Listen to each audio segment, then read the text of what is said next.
เอกอัครราชทูตประเทศแอสปายประจำภาคพื้นอินโดแปซิฟิกและการนำนักละวิจันทร์ได้เดินทางเยี่ยมยามและร่วมชมการฝึกซ้อมของนักกีฬาสโมสร WIG นะคะที่เตรียมความพร้อมแข่งขันรายการใหญ่ที่ถูกขับเชิญเข้าร่วมแข่งขันบันเตะเยาวชนอยู่ในทวีปโลกเพื่อร่วมส่งขวัญกำลังใจและติดตามการก้าเกียมความพร้อมของนักกีฬาเยาวชนของสโมสร WIG นะคะที่มีโปรแกรมเกียมเข้าร่วมการแข่งขันรายการใหญ่ที่ได้รับเกียรติถูกเชิญให้ไปเข้าร่วมแข่งขันอยู่บรรดาประเทศในทวีปโลกโดยเฉพาะอยู่ประเทศแอสปายหรือประเทศสเปนอยู่เมืองบาร์เซโลนาและเมืองมาดริดในระยะท้ายเดือนเมษายนหาเดือนพฤษภาคม2025ที่จะมาถึงนี้ดังนั้นมาในวันที่ 13 เมษายน 2025 ท่านเอมิเลียโ เดอ มิเกล คาราเบียเอกอัครราชทูตประเทศแอสปายประจำภาคพื้นอินโดแปซิฟิกพร้อมด้วยการนำนักละวิจันทร์เข้าร่วมโดยท่านภูวงศ์ วงศ์คำสาวห้องเจ้าของนักละวิจันทร์อาจารย์บุญทันแสงมณีห้องหัวหน้าแผนกศึกษาธิการและกีฬานักละวิจันทร์พร้อมด้วยภาคส่วนที่เกี่ยวข้องก็ได้ให้ความสำคัญกับการพัฒนานักกีฬาบานเตะเยาวชนหุ่นสืบทอดโดยเดินทางมาเยี่ยมยามและเข้าร่วมรับชมการฝึกซ้อมของนักกีฬาสโมสร WIG นะคะ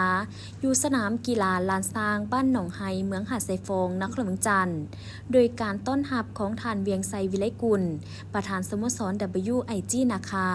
พร้อมด้วยคณะเพื่อให้บรรดาการนำได้รับชมการก้าเกียมความพร้อมการเกี่ยมทีมและทักษะความสามารถการเล่นกีฬาของนักกีฬาเยาวชนลาวภายในสโมสรในแต่ละรุ่นโดยเฉพาะหุ่นอายุบ่เกิน 8 ปีหุ่นอายุบ่เกิน 11 ปีและ 13 ปีภายหลังรับชมการฝึกซ้อมแล้วทั้งคณะก็ได้ลงพบปะครูฝึกและนักกีฬาเพื่อให้กำลังใจโดยในโอกาสนี้ท่านเวียงไซวิไลกุลได้กล่าวต้อนรับคณะที่เดินทางมาเยี่ยมยามอย่างเป็นทางการและรายงานความพร้อมเกี่ยวกับแผนการเข้าร่วมการแข่งขัน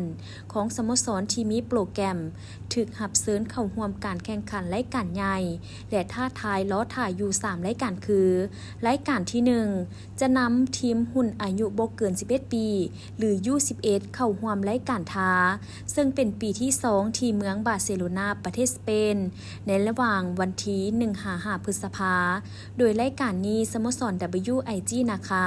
เคยไปแข่งขันแล้วในปีผ่านมาในนามทีมแซมรายการท้าของอาซีและปีนี้แม่นได้ถึงรับเชิญไปร่วมอย่างสมเกียรติรายการที่2แม่นจะนำพานักกีฬา U11 และ U13 เข้าร่วมแข่งขันอยู่เมืองมาดริดประเทศสเปนเช่นเดียวกันที่จะได้จัดขึ้นในระหว่างวันที่ 16-26 มิถุนายน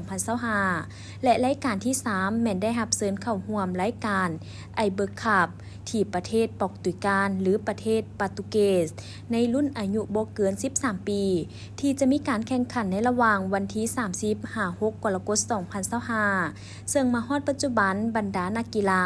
แม่นได้มีการฝึกซ้อมเป็นประจำเพื่อเก็บความพร้อมอย่างเต็มห้อยทางด้านทางกายและจิตใจในการเข้าร่วมแข่งขันและตั้งเป้าหมายที่จะสร้างผลงานให้ออกมาได้ดีที่สุดเพื่อสร้างชื่อเสียงให้กับสโมสรและประเทศชาติในโอกาสนี้ท่านภูวงศ์ วงศ์คำสาวก็ได้กล่าวให้กำลังใจนักกีฬาครูฝึกแสดงความสมเสยต่อกับประธานสโมสรที่เสียสละในด้านต่างๆเพื่อลูกหลานชาวลาวได้มีเวทีพัฒนาทักษะการเล่นกีฬาบานเตะและเปิดโอกาสให้ทุกคนได้ลงแข่งขันในรายการต่างๆทั้งภายในและต่างประเทศเป็นประจำซึ่งตั้งแต่สร้างสโมสรจนถึงปัจจุบันแม่นได้มานำพานักกีฬาคว้ารางวัลหลายรายการโดยเฉพาะแซมรายการท้าในอาเซียนและคว้าแซมขันปีใหม่ที่ประเทศจีนและยาผ่านมาที่สร้างชื่อเสียงให้กับประเทศชาติอย่างภาคภูมิใจซึ่งโดยรวมแล้วสโมสร WIG นะคะถือว่าเป็นสโมสรหนึ่งในลาวที่มีการฝึกซ้อมแบบเป็นระบบมาตรฐานเฮ็ดให้นักกีฬาลิ่นบานเตะแบบเป็นระบบมีครูฝึกติดตามควบคุมและนำพาฝึกซ้อมอย่างต่อเนื่องเป็นระบบเฮ็ดให้นักกีฬาสโมสรได้พัฒนาทักษะการเตะบาสดีขึ้นข้าพเจ้าดีใจหลายที่ได้มีเวลามาเบิ่งการเตรียมฝึกซ้อมเพื่อจะไปแข่งขันที่ประเทศสเปนของลูกหลานของเขาพิเศษที่มีท่านรัชเดอร์จากสเปนมาร่วมนำกำลังใจในการบทเรียนเกี่ยวกับการ ฝึกซ้อมอยู่ประเทศสเปนทุกร้านที่จะไปสนีกับสโมสรนี่ก็รวมแล้วการนำมาคนรวมกันในหมู่บ้านครับที่เราปฏิเสธรวมกับเราใช้ในการกระทำประเทศคนเดียวปฏิเสธเป็นการพิเศษเป็นการหมู่บ้านครับที่ตามที่นี้แข่งขันอยู่ประเทศสเปนที่เซอร์บิสการนำมารับสู่คนเดียวตามสโมสรอยู่ในคนรวมก็มีหลายสโมสรที่มีมาตรฐานแต่ว่าคนเล่นก็ดูเป็นสโมสรก็เป็นที่อาคารนี้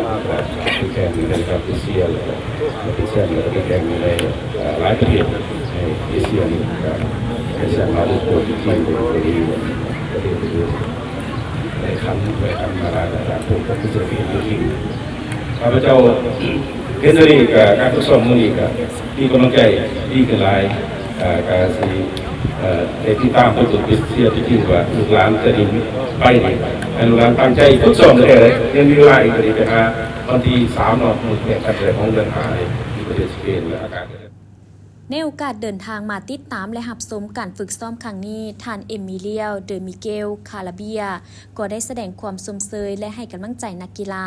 พร้อมทั้งกล่าวถึงความตั้งใจของเพิ่นที่อยากจะช่วยนำพาเด็กน้อยจากสาธารณรัฐประชาธิปไตยปาเลสไตน์ให้ได้ไปลิ่นอยู่ในลีกของประเทศแอสปายหรือลีกบานเตะในทวีปยุโรปให้ได้เป็นครั้งประวัติศาสตร์ในวัยอนาคตโดยเฉพาะผู้หักกีฬาที่มีพรสวรรค์มีความสามารถที่เก่งและมีจิตใจหมักหักในการเล่นกีฬาบานเตะจากสโมสร WIG นะคะอาจเป็นสโมสรทำอิฐที่จะได้มีโอกาสไปเล่นในลีกระดับโลกและเนื่องในโอกาสเดินทางมาเยี่ยมยามและเข้าร่วมรับชมการฝึกซ้อมครั้งนี้ทางสโมสร WIG นะคะก็ได้เชิญบรรดาฐานทูตและคณะนำนักกำลังจันทร์พร้อมด้วยคณะห่วมประเพณีบาซีสู้ขวัญเนื่องในโอกาสเฉลิมฉลองบุญปีใหม่ลาวพ.ศ. 2568อยู่ที่สโมสรโดยได้มีพิธีบาซีสู้ขวัญตามประเพณีมัดคอต่อแขนและอวยพรปีใหม่ซึ่งกันและกันขอให้มีแต่สิ่งดีๆเข้ามาในชีวิตประสบผลสำเร็จในหน้าที่การงานและทุกประการอวยพรให้สโมสร WIG นะคะสร้างผลงานโดดเด่นในเวทีต่างๆและสืบต่อคว้ารางวัลสร้างชื่อเสียงให้กับประเทศชาติพร้อมทั้งพัฒนานักกีฬาหุ่นสืบทอดให้ขึ้นไปรับใช้ทีมชาติลาวในอนาคต